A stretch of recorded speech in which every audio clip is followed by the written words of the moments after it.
week, I mentioned climate change in our coverage of the fires. Yep. A lot of people on Twitter got angry about that. Someone tweeted at me and said, wildfires are increasing due to increased fuel, aka more vegetation, but droughts aren't.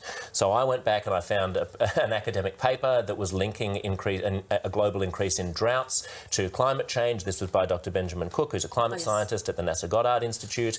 And then the person on Twitter came back and said, actually, that's just being cherry-picked. I prefer the IPCC. And the person linked to a quote from the IPCC, which is, of course, the ultimate authority, Intergovernmental Panel on Climate Change. And so then I had to go through all of these links to see whether or not that cherry-picked thing that said that there was low confidence in the sign of drought trends since 1950 at a global scale, but when I went back to the original report that was actually quoted from, which I have here in my hand, Mr. Person on Twitter, it actually says that while there's low confidence in the sign of drought trends since 1950 at the global scale, there's high confidence in observed trends in some regions of the world. And all the person on Twitter did was leave out, there is high confidence in observed trends in some regions of the world. How do you win?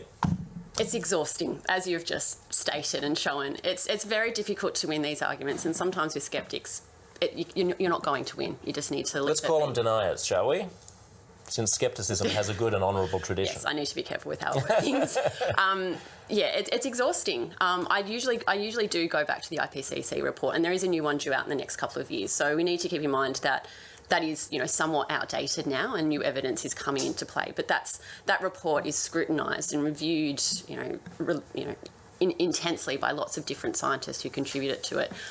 But in your case, someone cherry-picked from that, that really important report.